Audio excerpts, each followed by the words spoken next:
संपूर्ण मराठवाड्यात आज शिवसेनेच्या वतीनं एसटीची भाड्याची दरवाढ जी झालेली आहे त्याच्याविषयी चक्काजाम आंदोलन पुकारलेलं आहे।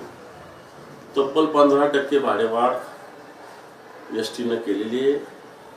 दुर्दैव एसटी विभाग सांभाळणारे मंत्री ज्यांनी मंत्री झाल्या चमकोगिरी केली, बस स्टँडवर जा, बसमध्ये फिर, 2 दिवसापूर्वी त्यांनाच ही भाडेवाढीचं माहिती नव्हती असं त्यांनी स्वतःच बोलल्याचं मी ऐकलं। आणि मग या सरकारमध्ये निर्णय कोण घेतं? निर्णय घेत असताना ते सर्वसामान्यांच्या हिताचे आहे का नाही आहे? 2 महिन्यापूर्वी या सरकारमध्ये जे महामंडळाचे अध्यक्ष होते त्यांनी एसटी प्रचंड फायद्यात आलेली आहे अशा प्रकारचं वक्तव्य केलं होतं। एसटी महामंडळाच्या सगळ्या अधिकाऱ्यांचं अभिनंदन केलं होतं। मग आता 2 महिन्यात एसटी लॉसमध्ये कशी झाली? 15% भाडेवाढ कशी झाली? हा माझा प्रश्न आहे। एकीकडे एसटी मध्ये 1310 बसेस देण्याचं जे टेंडर निघालं, भ्रष्टाचार पूर्ण जवळपास 2800 कोटी रुपयाचा भ्रष्टाचार याच्यामध्ये। जीएसटी आताची कोणती तरी एजन्सी 44 रुपये किलोमीटरनं चालवते विथ डिझेल, यांनी विदाउट डिझेल 35-36 रुपये किलोमीटरने चालवण्याचं टेंडर दिलं। आम्ही आवाज उठवला, मुख्यमंत्र्यांनी सुदैवाने तो निर्णय आता रद्द केलेला आहे। रद्द केला का स्थगित केला मला माहिती नाही, पण थांबवलेला आहे। आता मुख्यमंत्री याच्या पुढचा निर्णय घेतात म्हणजे योग्य निर्णय घेतात आणि अयोग्य घेतात हे मला माहिती नाही, पण आता जो झाला होता तो रद्द केलेला आहे। अन्याचा मुद्दा असा की सर्वसामान्य माणसाची ही एसटी आहे। आज ग्रामीण जीवनाची धमनी ज्याला म्हणते ही एसटी आहे, हिची 15% भाडेवाढ सर्वसामान्य माणसाचं कंबरड मोडणारी, आणि म्हणून शिवसेनेच्या वतीने ही भाडेवाढ मागे घेण्यात यावी याच्यासाठी आंदोलन मराठवाड्यात आम्ही पुकारलेलं आहे। मला असं वाटतं उद्या महाराष्ट्रात सुद्धा सगळीकडे होईल।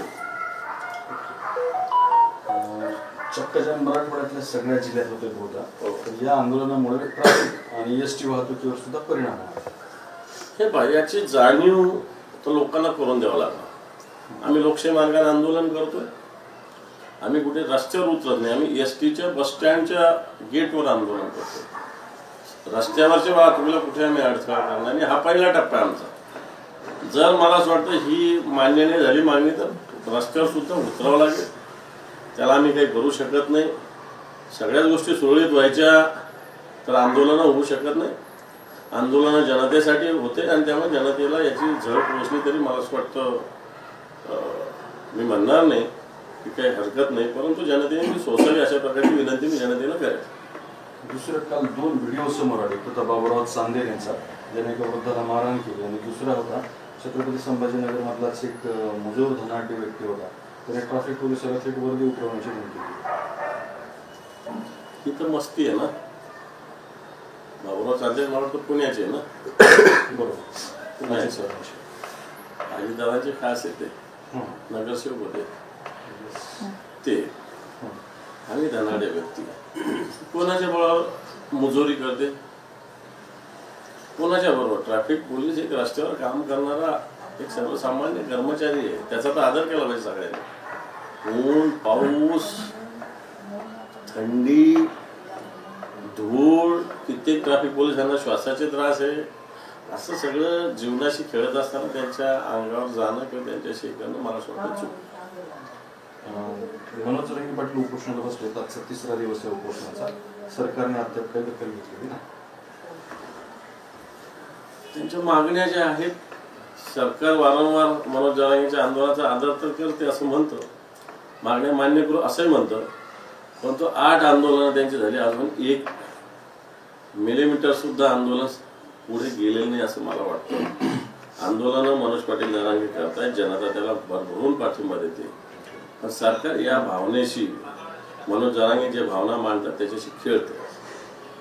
तर 10 कोटींच्या इंटरसेप्टर व्हेकलवर जे काही रडार बसवले जातात परिवहन विभागाच्या गाड्यांवर, त्याची किंमत 10 कोटी रुपये आहे, मात्र 22 कोटी रुपये खर्च करून ते विकत घेतले। म्हणजे परिवहनाच्या गाड्यांवर जे काही रडार बसवले जातात, कॅमेरे बसवले जातात, जास्त पैसे देऊन खरेदी केले ते। सरकार धंदा करणाऱ्या लोकांचं झालेलं आहे, मंत्र्याच्या हातात काही राहिलेलं नाही। एजन्सीज येतात, उद्योगपती येतात, सरकारच्या एखाद्या माणसाला पटवतात आणि अशा प्रकारचं काम करून घेतात। आता जो कोणी रडारवाला असेल त्याची कुठे रडारची कंपनी नसेल, फॅक्टरी नसेल, उत्पादन नसेल, कुठून तरी आणणार, कुठून तरी बसवणार. 10 कोटीचं 20-22 कोटीला घेणार, याचा अर्थ 2-5 कोटी तो कमवणार, 5-7 कोटी तो वाटणार. ही आताच्या सरकारचा व्यवसाय झालेला आहे. गुलाबराव पाटलांनी एक दावा केला की एकनाथ शिंदे उपमुख्यमंत्री पद घेण्यास तयार नव्हते, पण त्या सगळ्यांनी त्यांना समजून आणि मंत्रिपदी घेतली. ते तर सगळ्यांसमोरच आहे ना. त्यांना मुख्यमंत्री व्हायचं होतं, नाही होऊ शकले, रुसले, त्यांच्या लोकांनी त्यांना पटवलं आणि ते पण उपमुख्यमंत्री झाले. हे सगळ्या जगासमोरचं सत्य आहे. आणि आता पदावर आहेत एवढंच. त्या ते पुढं असं म्हणले एकनाथ शिंदे की मी सत्तेच्या खुर्चीला चिटकून राहिलो नाही. सत्तेसाठी गद्दारी केलेली सगळ्या जगाने पाहिलं, महाराष्ट्राने पाहिलं, आणि या सत्तेला चिकटून राहिले असं म्हणणं चुकीचं आहे. मग पहिल्याच दिवशी म्हणायला पाहिजे होतं की भारतीय जनता पार्टी जो मुख्यमंत्री जसं अजितदादा म्हणते तसं म्हणायला पाहिजे होतं. मग दिल्लीला जायचं, रागवायचं, गावाकडे निघून जायचं, हे काय प्रकार आहे? सत्तेला चिकटून राहण्यासाठीचीच ही वृत्ती आहे. प्रताप सरनाईक आणि तानाजी सावंत यांच्यामध्ये घुसखोस दिसली. राजकीय खुर्ची फेविकॉल घेऊन उभा राहत नाही असं त्यांचं म्हणणं आहे. ती बदलत असते, आपल्यामध्ये होत असते. सत्य नाही काय चूक बोलले प्रताप सरनाईक, योग्य बोलले.